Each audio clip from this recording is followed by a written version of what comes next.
যিসকল ইয়াত মোৰ দলৰ সদস্য যিসকলে ইমান কষ্ট কৰিছে তেওঁলোকক মই ধন্যবাদ জনাব বিচাৰিছোঁ কাৰণ মই বিভিন্ন কামত আমাৰ বহুত কাম চলি থাকে মই বিভিন্ন কামত বিভিন্ন জায়গাত ঘূৰি ফুৰোঁ তো তাৰ মাজতে তেওঁলোকে যি ধৰণে আমাৰ মানে ডিসিশনবিলাক হৈছিলে সেই হিচাপত যেনে কামখিনি হৈ উঠিছে তাতে মই যেনে ধৰক আমাৰ এতিয়া বৰ্তমান কাষ্টিং হোৱাৰ পিছত এতিয়া ফাইনেল কালাৰৰ ৰঙৰ কাম চলিব ইয়াত এই কামখিনি কৰি আছে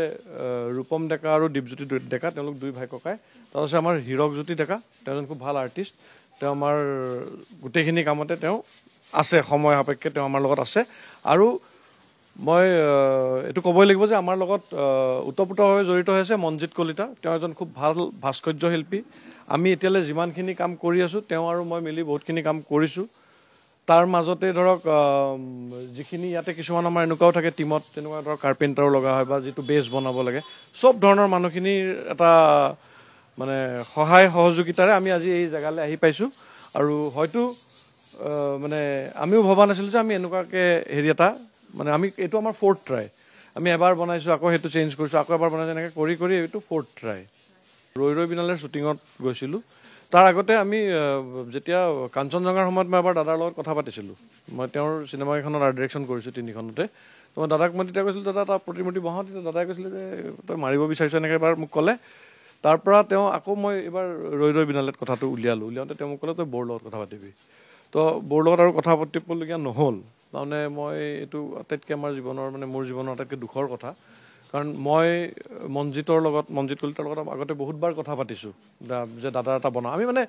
এটোতো আনএক্সপেক্টেড যে দাদাক এনেকৈ আমি হেৰুৱাই পেলাম বুলি পেলে তো আমি মানে প্ৰায় কথা পাতো কিন্তু তাৰ মাজতে আমাৰ কাম চলি থাকে আমি ভাবো ফ্ৰী টাইমত বনাম কিন্তু সেই ফ্ৰী সময়তে এনেকুৱা হৈ যায় যে আমাৰ হয়তো তেতিয়া কাম এটা আহি গ'ল আৰু আমি বিভিন্ন ইভেন্ট কৰি থাকোঁ তো ইভেন্টত গৈ থাকিব লাগে তো সেই সব মিলাই মানে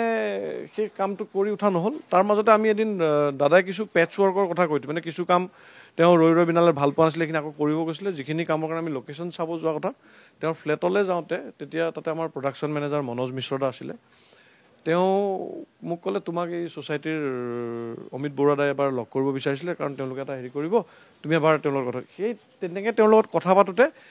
তেওঁ মোক ক'লে যে মই ক'লো তেওঁ আপোনালোকে এবাৰ হ'লেও মাৰ্কেটখন এবাৰ চাই ল'ব কেনেকুৱা কি হয় কাৰণ আমি এতিয়ালৈতো কোনো একো এনেকুৱা ধৰণৰ নাই যে এই বস্তুটো হৈছে বা মানে আপোনালোকৰো কিছুমান বস্তু মানে